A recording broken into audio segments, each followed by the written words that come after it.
Have you ever noticed how the people who seem to win most often in life are rarely the ones shouting the loudest or pushing the hardest? They don't force, they don't demand, they don't even argue.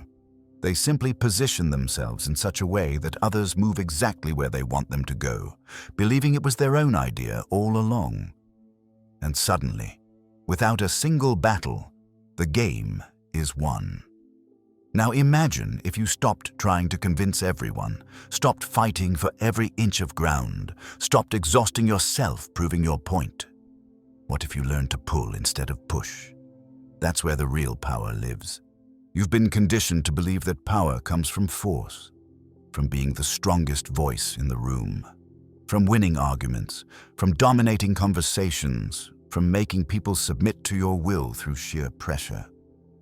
But here's a truth that will disturb you.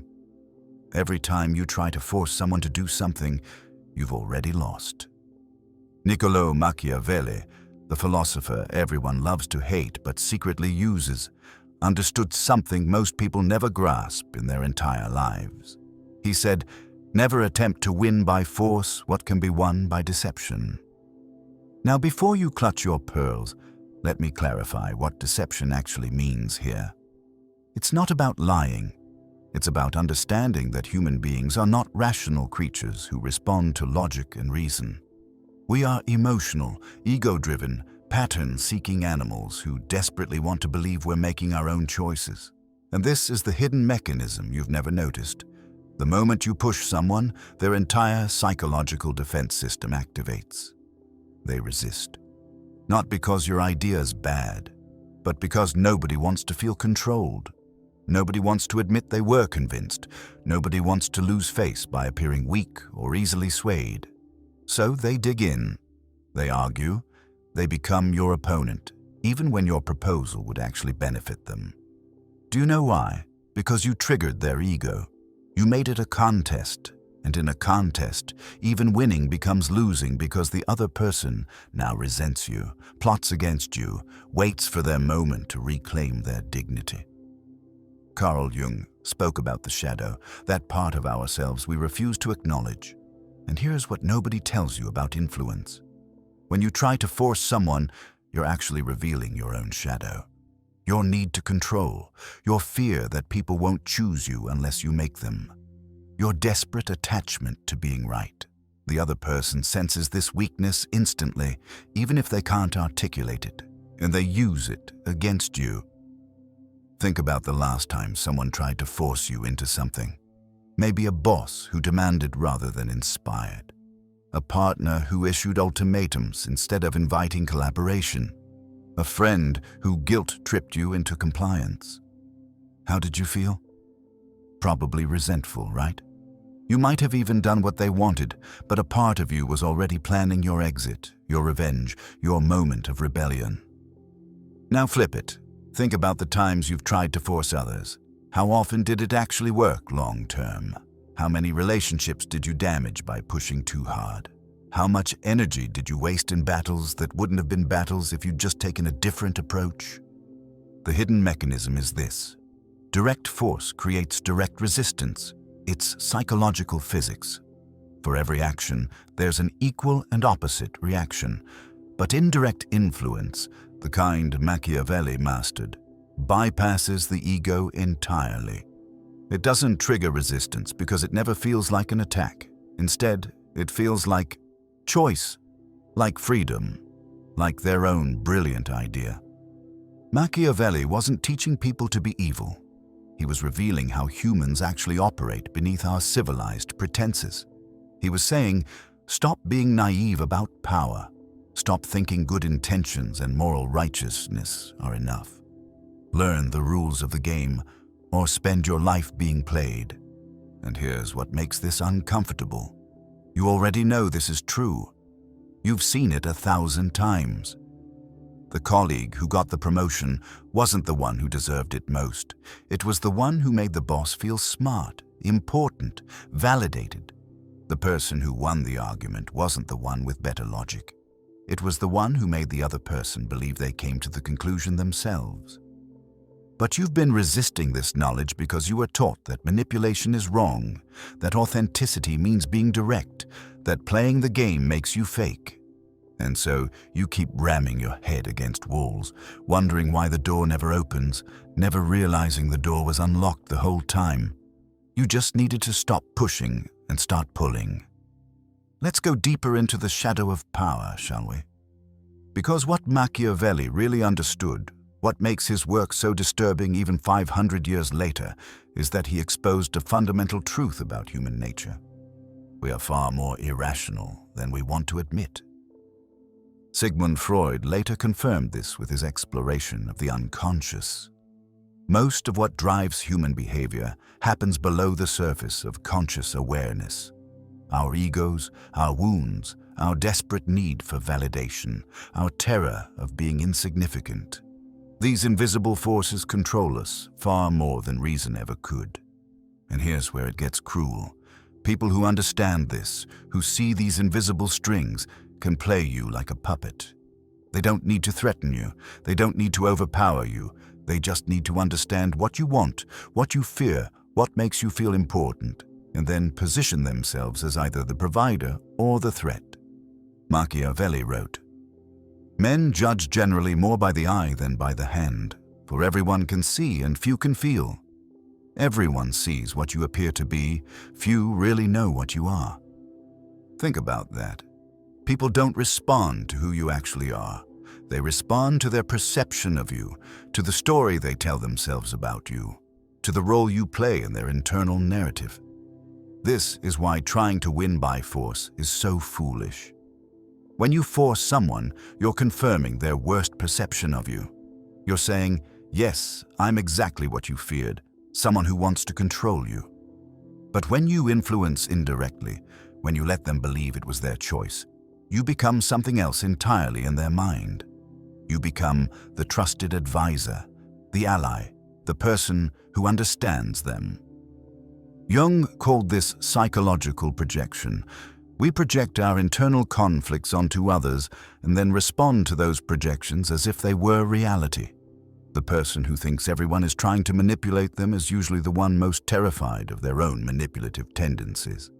The person who constantly accuses others of being power-hungry is often starving for power themselves.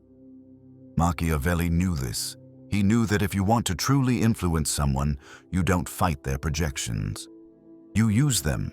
You become what they need you to be, show them what they need to see, and guide them where you want them to go while they believe they're walking their own path.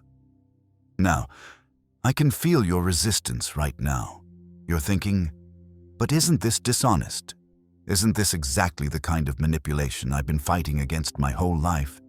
And here's where we need to distinguish between two very different things. Manipulation with malicious intent versus strategic influence with mutual benefit. The tyrant manipulates to destroy. The sage influence to create. Both understand the same psychological principles. Both know how to pull instead of push, but their intentions create entirely different outcomes. Machiavelli himself understood this distinction. He wasn't advocating for cruelty for its own sake. He was saying, if you want to create anything meaningful in this world, if you want to protect what matters, if you want to build something lasting, you cannot afford to be naive about how humans actually work. You need to understand power, or power will destroy you. Think about the relationships in your life that have failed. How many of them died because someone tried too hard to change the other person? Because they pushed instead of invited? Because they needed to win the argument instead of understanding the heart? Your partner doesn't leave you because you were wrong. They leave because you made them feel small, controlled, unseen. Your children don't rebel because your rules are too strict. They rebel because you never gave them the illusion of choice, never let them feel like agents of their own destiny. The deepest truth Machiavelli reveals is this: humans will die for the feeling of freedom, even while accepting chains, as long as they believe they chose those chains themselves. We are not rational creatures who occasionally feel.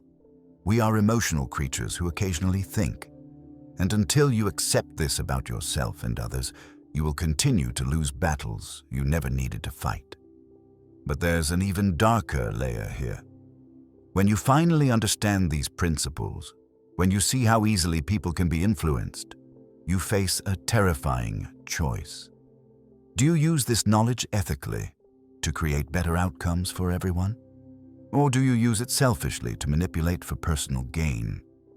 Machiavelli would say, most people won't have the strength to use it ethically because ethics require power, and most people are too weak to be truly good. They're only good because they lack the opportunity to be bad. It's easy to be moral when you're powerless. The real test comes when you understand the game and still choose to play it with integrity. This is where Jung's concept of individuation becomes crucial. To become whole, to become truly yourself, you must integrate your shadow. You must acknowledge that yes, you have the capacity for manipulation, for strategic influence, for indirect control. And instead of repressing this capacity or pretending it doesn't exist, you consciously choose how to use it. The person who denies their own capacity for manipulation is the most dangerous because they manipulate unconsciously. They guilt trip and claim they're just being honest. They control through emotional withdrawal and call it self-care. They play victim and use it as a weapon, all while maintaining the delusion that they're pure, that they're above such games. But the person who accepts their shadow, who admits, yes, I could manipulate. Yes, I understand how to pull strings. Yes, I know how to win without fighting. That person has a choice. They can use these skills consciously, ethically, strategically, for outcomes that benefit not just themselves, but everyone involved. This is the art Machiavelli was really teaching. Not evil, not cruelty, but lucidity. The ability to see clearly how power operates and then the wisdom to use that knowledge for creation rather than destruction. So how do you actually embody this? How do you transform from someone who exhausts themselves fighting for every inch of ground into someone who achieves more by pulling than pushing? Let me give you the practical path. But I warn you, it requires you to sacrifice something precious, your need to be right. First, understand that every human interaction is a dance of egos. The person in front of you wants to feel important, intelligent, in control. They want to believe they're making their own choices.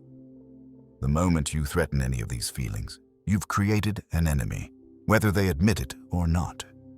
Machiavelli wrote, "Everyone sees what you appear to be, few really know what you are, and those few dare not oppose themselves to the opinion of the many." So stop trying to show everyone who you really are. Stop explaining yourself. Stop defending your position. Instead, become curious about what they need to see. This doesn't mean being fake. It means being strategic. If you want someone to adopt your idea, don't present it as your idea. Plant seeds. Ask questions. Let them discover it themselves. When they present your idea back to you as their own brilliant insight, smile and agree enthusiastically. You just won without fighting. I can see you cringing. But I deserve credit. I came up with that, and this is precisely why you keep losing. Your ego needs the credit more than it wants the outcome. You'd rather be right and fail than strategic and succeed. This is emotional immaturity disguised as authenticity. Carl Jung wrote, "The meeting of two personalities is like the contact of two chemical substances. If there is any reaction, both are transformed."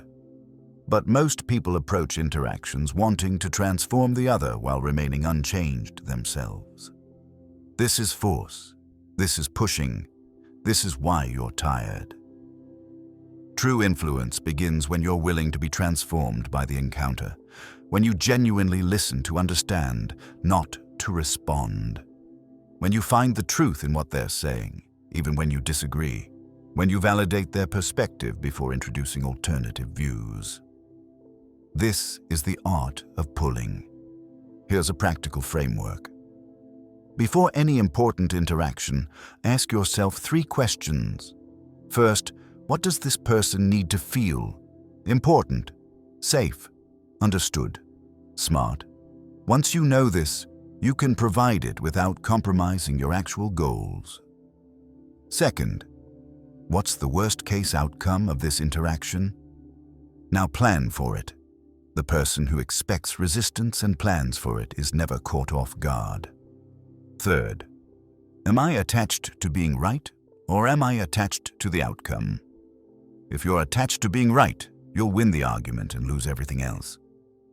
Machiavelli said, "The wise man does at once what the fool does finally."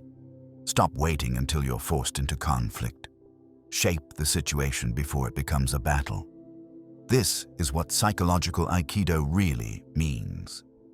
Using the other person's momentum, their ego, their desires, against their resistance and toward your mutual benefit. Let me give you a concrete example. You have an idea at work. The direct approach: present it in a meeting and argue for it. Result: even if it's brilliant, people will find reasons to resist because nobody wants to look like they're just following your lead. The Machiavellian approach: in casual conversations before the meeting, mention challenges you're noticing. Ask for their insights. Listen genuinely. Let them contribute. When the meeting comes, present the idea as something that emerged from multiple conversations, crediting specific insights from specific people. Now, it's not your idea versus their ego. It's our idea, and everyone has ownership.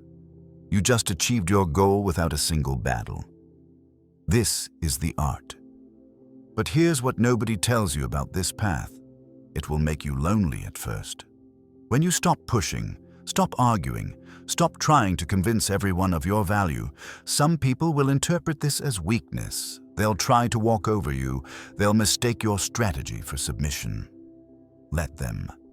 These people were never your allies anyway. They only respected force, which means they never respected you, only their fear of you.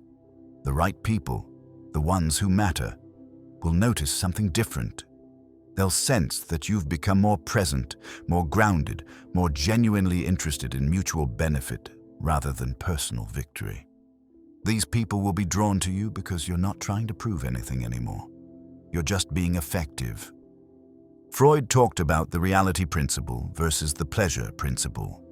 Children want immediate gratification, immediate validation, immediate proof they're right.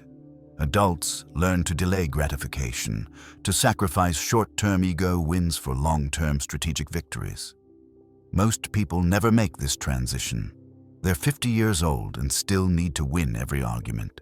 Still need everyone to know how smart they are. Still need constant validation. The transformation happens when you realize that power isn't loud. Real power is quiet. It doesn't announce itself. It doesn't need to. It simply shapes reality while everyone else is busy arguing about who's right. Here's another practical technique: the strategic retreat. When someone is aggressive, pushing their agenda, trying to dominate the conversation, your instinct might be to push back harder. Don't retreat. Agree with what you can. Validate their concerns. Let them win the battle. Why? Because by retreating, you've just positioned them to be more receptive later when it actually matters. Machiavelli called this the long game. You lose the small skirmish today to win the campaign tomorrow. You let them feel victorious now, so they're not defensive when you need them to actually change course later. This requires patience, discipline, and a willingness to look weak in the moment for the sake of being strong when it counts. But, and this is crucial, none of this works if you don't genuinely care about mutual benefit. If you're just using these techniques to exploit people, they'll sense it eventually. Humans are remarkably good at detecting incongruence. When your words say one thing but your energy says another, we feel it, even if we can't articulate why. This is where Jung's individuation process becomes essential. You must do the inner work. You must confront your own need for validation, your own ego, your own wounds, because if you're using influence to fill an internal void, You're not being strategic, you're being compulsive, and compulsion always reveals itself. The truly powerful person doesn't need power. They're so complete within themselves that influence becomes effortless. They're not manipulating to get something they lack. They're guiding toward outcomes that benefit everyone, because they have nothing to prove and nothing to lose. This is the paradox Machiavelli never explicitly stated, but implied throughout his work. You cannot master the art of influence until you've transcended the need to influence. You cannot win without fighting until you've stopped needing to win. You cannot truly pull others toward you until you're so centered in yourself that you don't need them to move at all. And this is where most people give up. They learn the techniques but skip the internal transformation. They try to use Machiavellian principles while still being driven by insecurity, neediness, ego, and it backfires because people sense the desperation underneath the strategy. The path forward is simultaneously simple and impossibly difficult. Do the inner work while learning the outer game. Master your own psychology while understanding the psychology of others. Become so whole within yourself that you can afford to be generous with others. This is the only way the art of winning without fighting becomes ethical, sustainable, and truly powerful. When you finally embody this understanding, when you stop fighting and start flowing, something miraculous happens. Life becomes easier, not because challenges disappear, but because you're no longer creating unnecessary resistance. You walk into rooms and people naturally gravitate toward you, not because you're trying to impress them, but because you're genuinely interested in understanding them. You achieve your goals with less effort because you've learned to work with human nature instead of against it. You build alliances instead of making enemies because you're no longer threatening anyone's ego.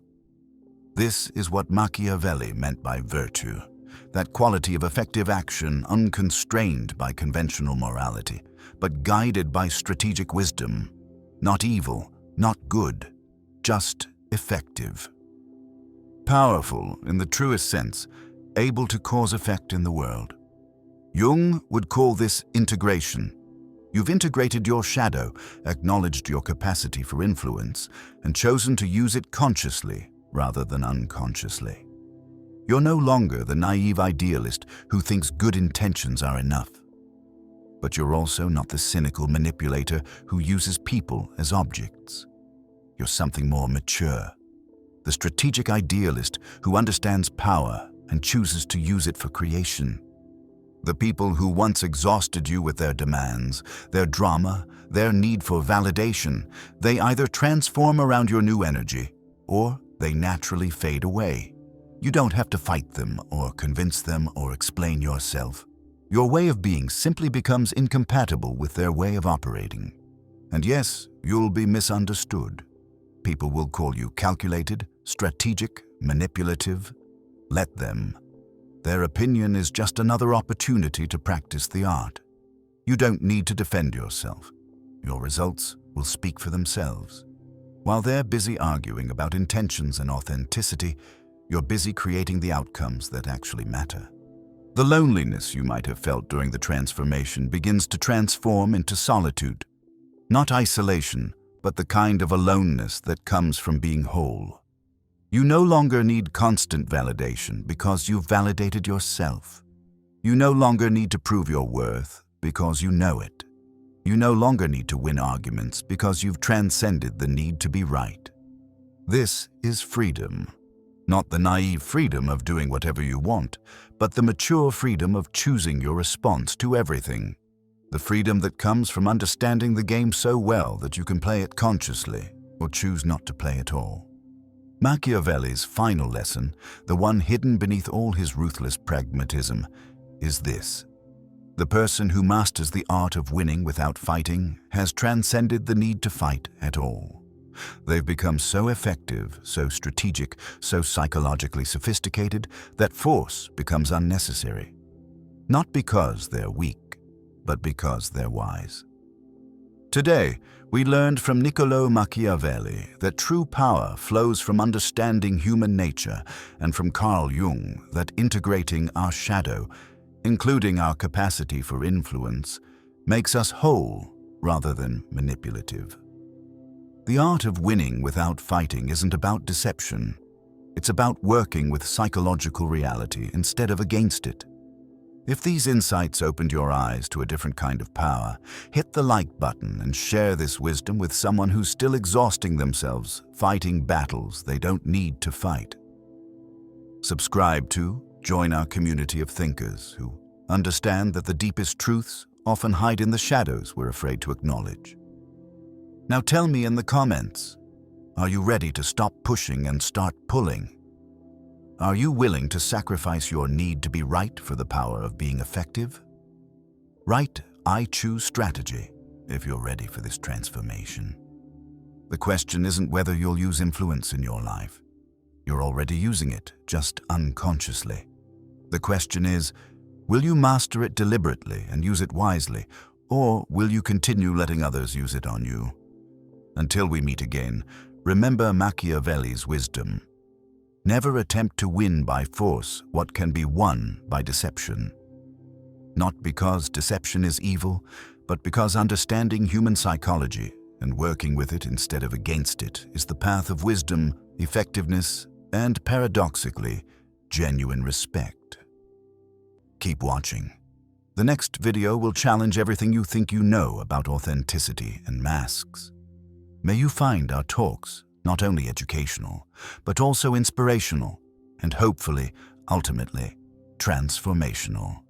See you next time.